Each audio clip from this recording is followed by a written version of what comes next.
Bonjour à tous, je suis très heureux de vous retrouver pour cette séquence un peu particulière parce qu'il s'agit de la grande finale du challenge qu'on a organisé il n'y a pas très longtemps autour de la formation par le jeu qu'on a nommé Trivial SCPI. Donc j'ai beaucoup de plaisir à accueillir aujourd'hui les 4 finalistes.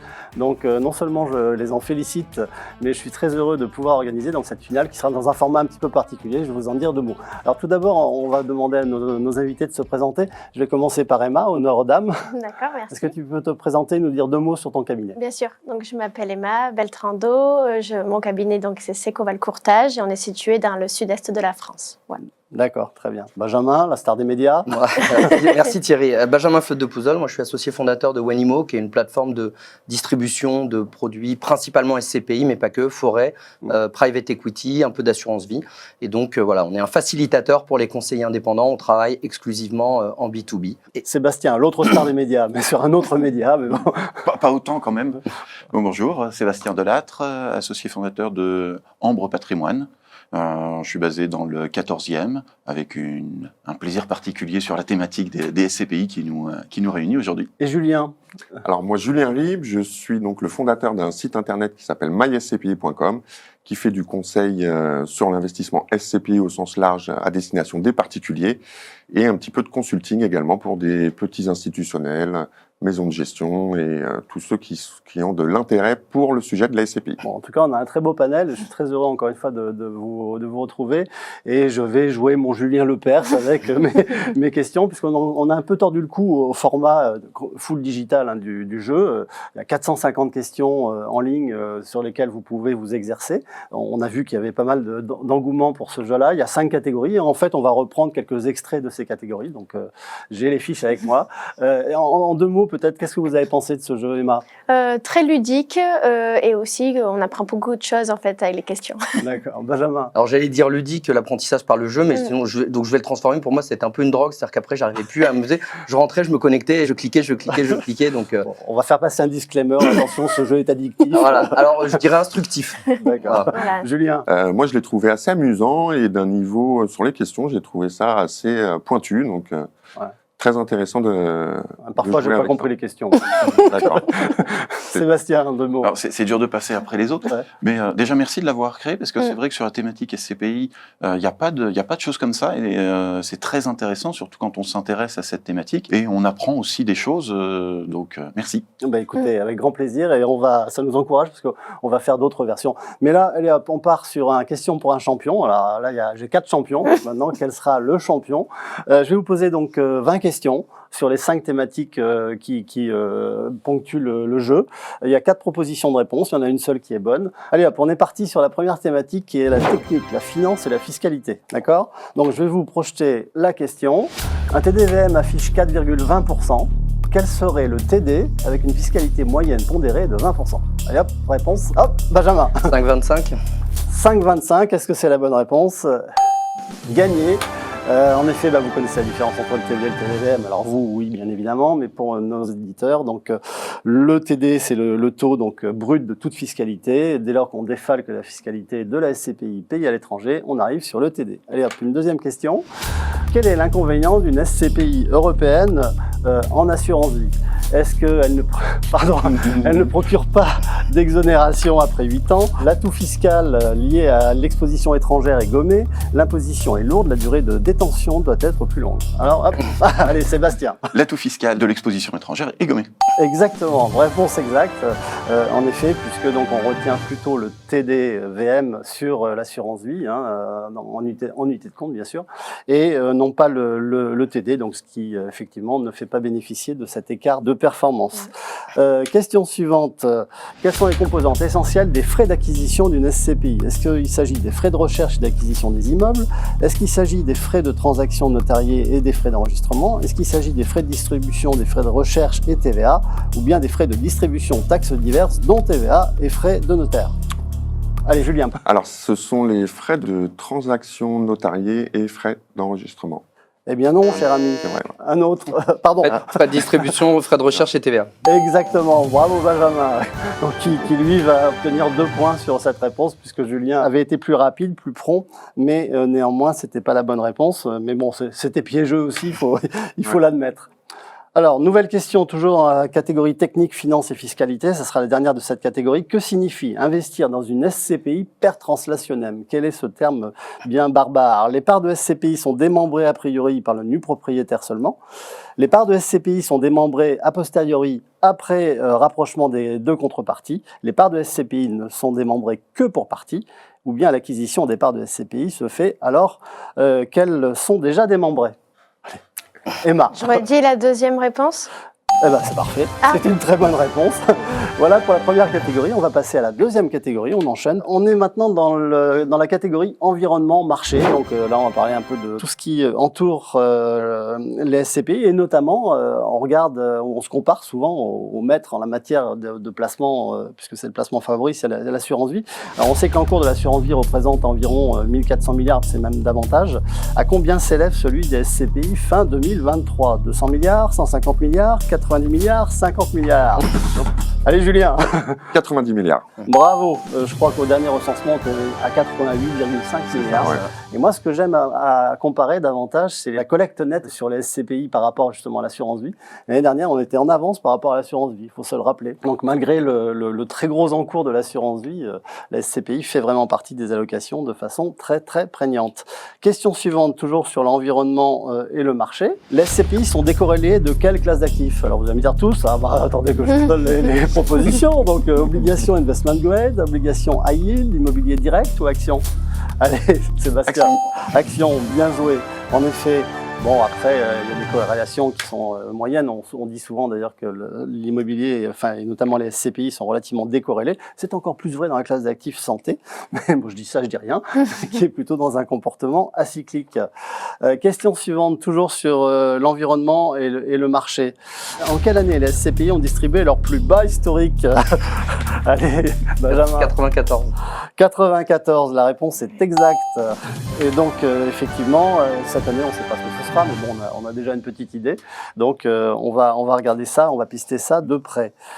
Dernière question dans cette catégorie environnement-marché. Dans le classement des placements financiers, si on le regarde via le TRI sur 5 ans, on pourrait discuter longtemps de est-ce que c'est le bon format. Quelle place occupe les SCPI? Allez, Julien. Je dirais le 7e rang. Bravo, alors ça, je sais pas, c'était du hasard, non? Un petit peu.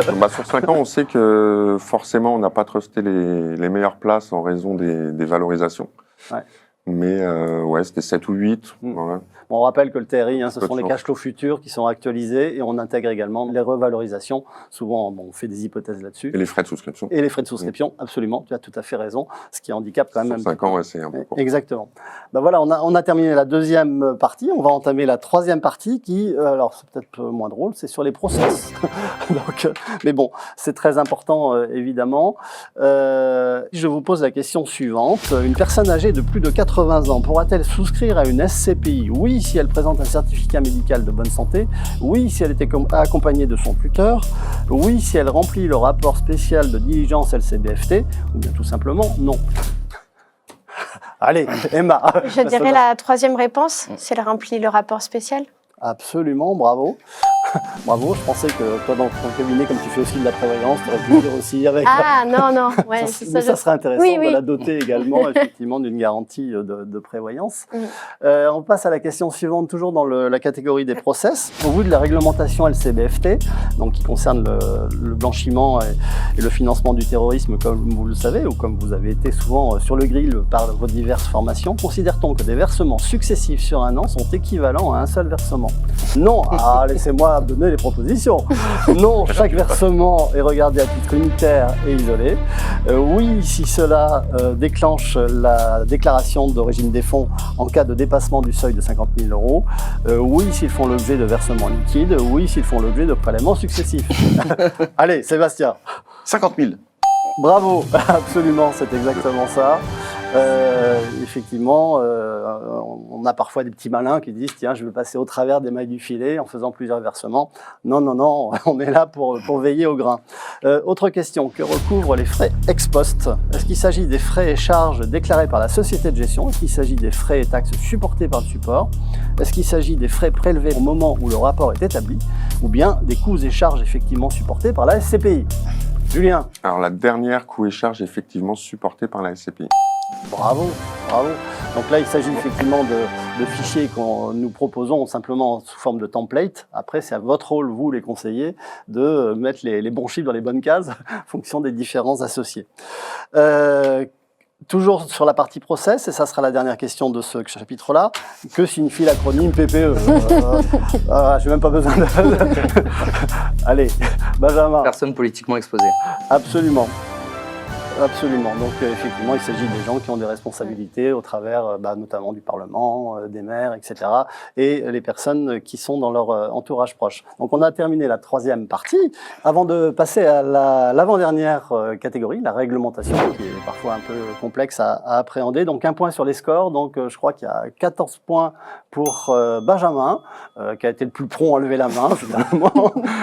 Julien et Sébastien sont à 12 points et Emma à 8 points. Dans la réglementation, que signifie ce mot barbare ou cet acronyme barbare qui est EPT et que comporte ce fichier? Alors comme je ne suis pas très fluent en anglais, je ne vais pas vous les citer. Allez, Benjamin. European PRIPS Template, Kit PRIPS pour les UC en assurance vie. En plus, avec l'accent qui va bien, là, franchement, bravo, ça vaut 12 points. Ça. Donc, bravo, c'était exactement cette réponse-là. Vous savez qu'il y a plusieurs fichiers quand on est tenu de fournir. Les fichiers EPT, les fichiers EET et les fichiers EMT sont des acronymes barbares, mais on répond évidemment à tout ça avec envie aussi, parce que ça permet de mieux comprendre et de rendre plus transparent tout le mécanisme des SCPI. Toujours dans la partie réglementation, quel est le montant minimal du capital d'une SCPI? Allez, Julien. 760 000 euros. Bravo. Être associé pour compléter. Bravo. Donc, effectivement, on aurait pu compléter. Et notamment, donc, effectivement, on va chercher donc des membres fondateurs quand on lance une nouvelle SCPI. Je dis ça, je dis rien. Et puis, ce qui permet effectivement de constituer ce capital minimum pour ensuite justifier vis-à-vis de l'AMF qu'il y a des gens qui nous font confiance. Et c'est bien normal. Deuxième question dans le cadre de la réglementation. Les associés sont-ils tenus des dettes et des obligations sociales dans la proportion du nombre de parts leur appartenant? Non, oui. Oui pour les associés détenant plus de 100 parts, oui pour les associés ayant souscrit depuis moins de 2 ans. Allez, Sébastien. Oui. Exactement, oui, tout simplement. Donc, effectivement, on est dans une société avec des associés qui ont des responsabilités, certes limitées, mais qui ont des responsabilités et des engagements. Alors, celle-ci, elle est coton, à mon avis. Par quels articles du Code monétaire et financier, ce qu'on appelle le COMEFI, est régi le fonctionnement d'une SCPI? Bon, vous les avez ici, je ne vais pas vous les citer. Oh là là, ouais. Emma. Moi, j'aurais dit la dernière proposition. Bravo. Écoute, bluffant. Mais moi aussi, je suis bluffée. Tu as passé les certifications récemment, ça doit être ça. Mais ça ne sert pas forcément tous les jours, mais c'est important de le savoir. Bravo. Donc voilà la dernière question de la partie réglementation. On va passer à la dernière catégorie, qui est la catégorie pratique commerciale et patrimoniale. Donc c'est bien beau de tout savoir sur les SCPI. Maintenant, il faut les mettre en musique et les mettre en perspective et dans des scénarios particuliers. Alors on est parti. Première question sur cette catégorie. Si un client est fortement fiscalisé, quel type de SCPI est la plus pertinente pour lui? Alors quel type ou quel aménagement ou quel mode de fonctionnement est-il le plus pertinent pour lui? SCPI de plus-value, SCPI en démembrement, SCPI de capitalisation, SCPI de rendement? Benjamin, encore le plus démembrement. Bravo, effectivement, c'est un moyen, souvent on le présente comme ça, qui permet d'alléger la fiscalité, bien évidemment. Et la préparation à la retraite, c'est très important. Et la préparation à la retraite, en effet, avec cette distinction entre les nus propriétaires et usufruitiers, et le match qu'on ça peut se discuter un petit peu avec les autres SCPI de plus-value ou capitalisation. Ouais. Le démembrement avec des fortes décotes de prix de part sur la période, on n'est pas forcément sur quelque chose de, au final, très pertinent, mais évidemment, on ne le sait qu'après. Voilà. Voilà. Et également les SCPI maintenant européennes, étrangères, c'était aussi très intéressant pour les clients fortement fiscalisés. Oui, tout à fait, puisqu'effectivement, on l'a vu dans la première question, il y a une différence majeure entre le TDVM et le TD, ou le TD et le TDVM dans ce sens-là, qui effectivement profite à l'épargnant et au contribuable, plus exactement, qu'il soit à l'IR ou qu'il soit à l'IS. Et pas de prélèvements sociaux. Et pas de prélèvements sociaux, absolument. Vous voyez, mais c'est le but un peu de ce jeu-là, c'est la formation par le jeu, c'est effectivement apprendre et une réponse génère ou amène d'autres questions, c'est ce qui est très bien. Alors une autre question qui va être peut-être un petit peu plus en marge, quel est le type de placement qui affiche des frais de gestion réglementés? Est-ce que c'est le PEA, est-ce que c'est le PER1, est-ce que c'est le PER ou est-ce que c'est la SCPI? Allez Julien. Le PEA. Absolument. On a des frais de gestion qui sont capés à 0,40%. Et donc quand on fait des simulations, parce que donc on est parfois taxé de dire oh là là, SCPI c'est chargé en frais, etc. Et quand on se met en perspective, finalement, il y a quasiment un seul placement qu'on n'arrive pas à battre dans la durée, c'est le PEA, de par justement ce fait de frais de gestion capés. Donc c'est un bel instrument aussi, mais qui se conjugue évidemment avec la SCPI. Une question un petit peu plus tordue. Quelle clé de répartition est cohérente pour une durée de démembrement de 20 ans en SCPI? Alors je la lis parce que comme ça vous laisse le temps de réfléchir. 60% du free, 40% du pro, 50-50, 43-57 ou 23 en usufruit et 77 en propriété. J'ai vu Emma lever la main la première. Je suis pas sûre de ma réponse. J'aurais dit la troisième réponse. Mais je Écoute, suis on va vérifier. Mais ah oui, d'accord. Bon, après, on rappelle que c'est un marché de gré à gré, qu'il s'agit de la rencontre et du match entre l'usufruitier et le nu propriétaire. Donc, ce sont des clés observées, bien évidemment. Prochaine question. Est-il possible de démembrer des parts de SCPI après l'acquisition? Non. Oui, dès lors que le prix de souscription est stable durant au moins 3 ans. Oui, après 5 ans de détention. Oui, chez un notaire. Allez, j'en suis tombé. Benjamin, oui, chez un notaire. Absolument. Quelque chose à rajouter, Sébastien? Non. Chez un notaire. Voilà. Stéphanie de Monaco. On a dit que je suis en train de baisser, moi. Hop, je remonte, pardon. Voilà. Tu montes dans le nombre de points. Voilà, exactement. Ah ouais, voilà, pardon. En fait, on a organisé ça. Plus tu montes dans le score, plus tu descends. C'est ça. Je vais finir sous la table. C'est très élaboré. Dernière question. Attention, alors là, vous allez vous défouler. Un RAN, on rappelle que c'est le report à nouveau faible. Est-il un signal alarmant pour une SCPI? Non. Oui, s'il est inférieur à 2%. Oui, s'il est inférieur à 10 jours. Oui, quel que soit le niveau du RAN. Allez, Sébastien. Non.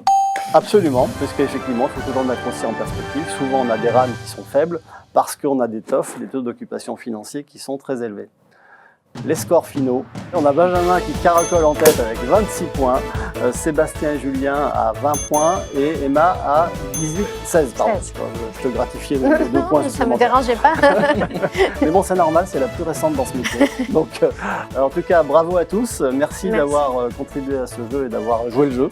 Merci beaucoup d'avoir contribué au sens proposition d'aménagement du jeu et nous allons nous y employer. Je vous prie de le croire. Avec grand plaisir, en tout cas. Mille merci et à très bientôt pour une nouvelle séquence. Merci beaucoup. Thierry. Merci à toi. Ouais. Merci à tous. Merci à vous tous, à très bientôt.